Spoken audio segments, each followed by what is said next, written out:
इस रियासत जम्मू कश्मीर में 4 साबका वजीर आला हैं। मेरी समझ में नहीं आता कि 3 बंद थे तो 1 खुला क्यों था।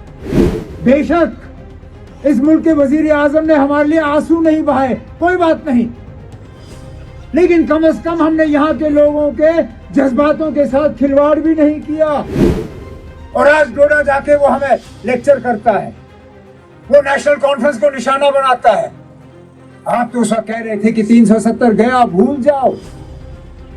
आज आपका ट्यून ही बदल गया। उड़ी के तकरीर में खुले अल्फाजों में उन्होंने कहा कि भूल जाओ, 370 गया, ये लोग आपको धोखा दे रहे हैं, कभी वापस नहीं आएगा। लेकिन जब हमने केस लड़ा सुप्रीम कोर्ट में, वकील हमारा, सोशल मीडिया पे तस्वीर आपकी, बीजेपी वाले इतने डरे हुए हैं। यहां सिर्फ बीजेपी नहीं है, यहां बीजेपी की बी टीम है, सी टीम है, डी टीम है, अब कभी कभी उनका ई टीम भी नजर आ जाता है। जम्मू कश्मीर के लेफ्टिनेंट गवर्नर साहब ने कहीं पे तकरीर की और कहा फिलहाल यहाँ पे न म्युनिसिपल इलेक्शन होगा, न पंची सरपंची का इलेक्शन होगा। बेशक हमारी आवाज कमजोर करने की कोशिश की जाती है, लेकिन हम इतने भी गए गुजरे नहीं हैं कि हम बिल्कुल ही खामोश हो जाएं। जहां हर बीपीएल खानदान को हमारे दौर में राशन का कोटा मिलता था, आज किसी को राशन नसीब नहीं है। कभी ये झांसा डालते थे कि मुमकिन है असेंबली के इलेक्शन होंगे, नहीं हुए। फिर हमें कहा गया था कि बल्दियाती इलेक्शन की तैयारी करो, यहां म्युनिसिपल इलेक्शन होंगे, दोबारा पंच सरपंच के इलेक्शन होंगे। हमने गाड़ी की रफ्तार तेज की, लेकिन अब दूध का दूध, पानी का पानी, असलियत हमारे सामने आ गई।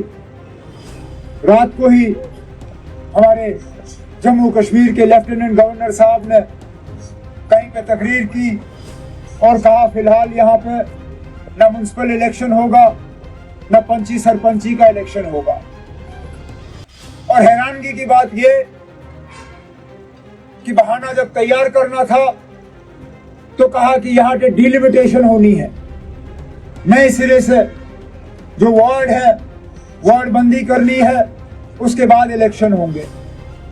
अब मेरी समझ में नहीं आता, आखिरकार ये हमारे हुक्मरान जो है, इनको अकल क्यों नहीं आती। जब सबको पता था कि असेंबली का जो टर्म है वो 5 साल का होता है,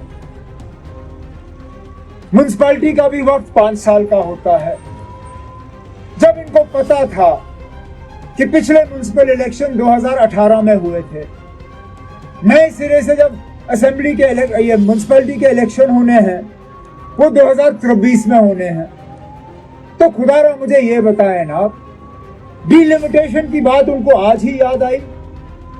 क्या 6 महीने पहले नहीं कर सकते थे? क्या 8 महीने पहले नहीं कर सकते थे? या तो इनका मकसद यही था कि लोगों का जितना थोड़ा सा भी असर रसूख रहता है अपने मुस्तकबिल पे, उसको खत्म किया जाए। या मकसद यह था कि बीजेपी वाले इतने डरे हुए हैं, जिस तरह नासिर ने अपनी तकरीर में कहा, यहां सिर्फ बीजेपी नहीं है, यहां बीजेपी की बी टीम है, सी टीम है, डी टीम है, अब कभी कभी उनका ई टीम भी नजर आ जाता है।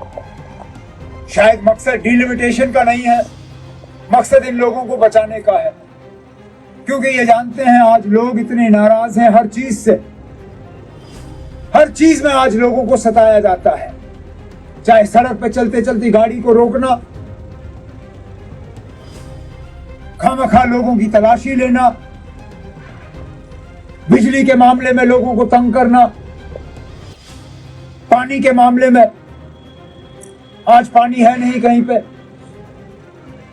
तरक्याती कामकाज कहीं नजर नहीं आते, नौजवानों के लिए तो रोजगार दूर की बात, जो खाली पोस्ट पड़े हैं हुकूमत में उनको भी भरने का काम नहीं होता।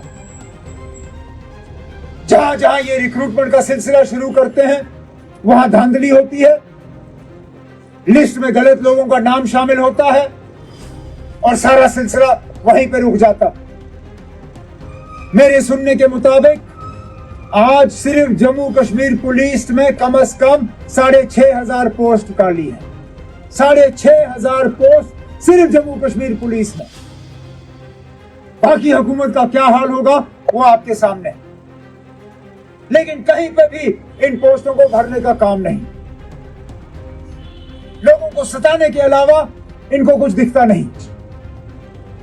बिजली कहीं है नहीं, लेकिन मीटर रोज लगते हैं और रोज को नया मीटर। पहले तो कहा घर में मीटर लगाओ, हम आपको 24 घंटे बिजली देंगे। पटन में लोगों ने कहा चलो ना लगाओ मीटर। लगाए मीटर, बिजली कहीं नहीं। फिर इन्होंने कोई नया मीटर लाया, कहा ये डिजिटल मीटर है। कहा ये डिजिटल मीटर लगाओ, इससे सारा फर्क होगा। क्या तूफान का वो डिजिटल मीटर था। बिजली कहीं होती नहीं थी, लेकिन मीटर घूमता रहता था। अब वो डिजिटल मीटर से इनकी तसल्ली हो गई। आज कहते हैं स्मार्ट मीटर लगाओ। और ये स्मार्ट मीटर ऐसा तूफान का, बिजली होती नहीं है, लेकिन वक्त से पहले मीटर में पैसा जमा करना पड़ता है और बिना बिजली आए हुए उस मीटर से पैसा जो है वो निकलना शुरू हो जाता है। ये इनकी हालत है आज। कोई घर नहीं है जिसको बिजली के मामले में ये लोग सताते नहीं। और बिजली का रेट आसमान में। राशन के गांठ खाली। राशन का सप्लाई कहीं नहीं। राशन की कीमत आसमान में। जहां हर बीपीएल खानदान को हमारे दौर में राशन का कोटा मिलता था, आज किसी को राशन नसीब नहीं है।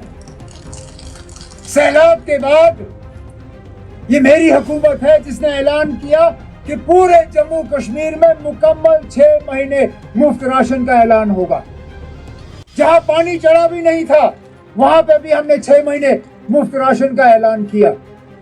ये हुकूमत है जहां जनाब गुर्बत में लोग पिसे हुए हैं, उनको भी राशन नसीब नहीं। बेशक हमारी आवाज कमजोर करने की कोशिश की जाती है, लेकिन हम इतने भी गए गुजरे नहीं हैं कि हम बिल्कुल ही खामोश हो जाएं। हम उन लोगों में से भी नहीं हैं जो बार बार यहाँ के लोगों की आवाज को जो है उस पर सौदाबाजी कर रहे हैं। नासिर ने सही कहा, यहाँ साजिशें बहुत होती हैं, लेकिन कहते हैं ना कि अल्लाह ताला के दरबार में देर है अंधेर नहीं। आप कब तक सच को छुपाओगे? आखिरकार कहीं ना कहीं गलती से या सोचे समझे तौर पे सच्चाई सामने आ ही जाती है। हमने भी सुना था 2010 में मेरी हुकूमत को गिराने की कौन सी साजिशें रचाई जा रही थी, लेकिन मुझे ये उस वक्त उम्मीद नहीं थी कि कोई इसके बारे में जो है लोगों को बताने का काम करेगा। अल्लाह का शुक्र है कि अल्ताफ बुखारी साहब ने हकीकत लोगों के सामने लाई। उस वक्त हालात खराब थे, हम सब जानते हैं। उन हालात का आज भी हमें अफसोस होता है, लेकिन हमें अफसोस इस बात का भी है कि उस दौर में वो लोग भी थे, बजाय ये कि हालात को वो दुरुस्त करने का काम करे, वो उन हालात में भी अपना सियासी फायदा देख रहे थे, जो आज असलियत और हकीकत हमारे सामने आई है। अब इसी तरह मेरी बुखारी साहब से गुजारिश होगी कि इससे पहले भी जो साजिशें रचाई गई, चाहे वो 84 में जो साजिश रची गई, जिसमें बदकिस्मती से उस वक्त के हमारे यहाँ के भी एमएलए शामिल थे। ये मेरी किस्मत है कि पिछले दिनों जहां जहां मैं प्रोग्राम करता आया हूं, कल भी और आज भी 84 का ही वो साजिशों का ये वो अड्डा बना हुआ था। वो बताएं किन किन को अटैचियां गई। अब इसके बाद जावेद डार साहब अपना प्रोग्राम रखे, क्योंकि उनका इलाका भी इसमें शामिल था। किन किन को अटैचियां गई, किस घर से अटैची गई, उन अटैचियों में कितना पैसा था, जब 2010 की बात हो रही थी तो 84 की भी बात होनी चाहिए, 2019 की भी बात करें। जब हम लोग बंद थे, ये लोग खुलेआम घूम रहे कैसे थे? जो आज हमें लोग लेक्चर देते हैं, जो आज हमें लोग ताना देते हैं, वो कम से कम ये बताए ना उनकी आजादी का राज क्या है। हम तो बंद थे, आप किस खाते में खुले घूम रहे थे? इस रियासत जम्मू कश्मीर में 4 साबका वजीर आला हैं। मेरी समझ में नहीं आता कि 3 बंद थे तो 1 खुला क्यों था। और आज डोडा जाके वो हमें लेक्चर करता है, वो नेशनल कॉन्फ्रेंस को निशाना बनाता है, वो हमारे सदर जनाब फारूक अब्दुल्ला साहब को ताने देता है, सवालिया निशान जो है वो उठाने की कोशिश करता है। पहले तो मुझे वो ये बताए ना, जब हम बाकी 3 साबका वजीर आला बंद थे, आप किस खाते में खुले घूम रहे थे? आप तो सब कह रहे थे कि 370 गया, भूल जाओ। आज आपका ट्यून ही बदल गया। अरे हम तो नहीं भूले, डॉक्टर सजाद शफी यहां बैठे हुए हैं, ये गवाह है। उड़ी में जब तकरीर हुई, उड़ी के तकरीर में खुले अल्फाजों में उन्होंने कहा कि भूल जाओ, 370 गया, ये लोग आपको धोखा दे रहे हैं, कभी वापस नहीं आएगा। लेकिन जब हमने केस लड़ा सुप्रीम कोर्ट में, वकील हमारा, सोशल मीडिया पे तस्वीर आपकी, समझाओ मुझे ना, अगर 370 गया, आप हमारे वकील के साथ बैठ के तस्वीर क्या खिंचवा रहे हो ना? ये तो फिर आपको हमें मुबारक देना चाहिए कि हमने हिम्मत नहीं हारी, कि हमने आपकी तरफ आसमान में हाथ नहीं किए। बेशक इस मुल्क के वजीर आजम ने हमारे लिए आंसू नहीं बहाए, कोई बात नहीं, लेकिन कम से कम हमने यहाँ के लोगों के जज्बातों के साथ खिलवाड़ भी नहीं किया, मुकम्मल लड़ते रहे, सुप्रीम कोर्ट तक अपनी लड़ाई, और मुल्क के सबसे बेहतरीन से बेहतरीन वकील किए। बाकी हार जीत तो अल्लाह ताला के हाथ में है।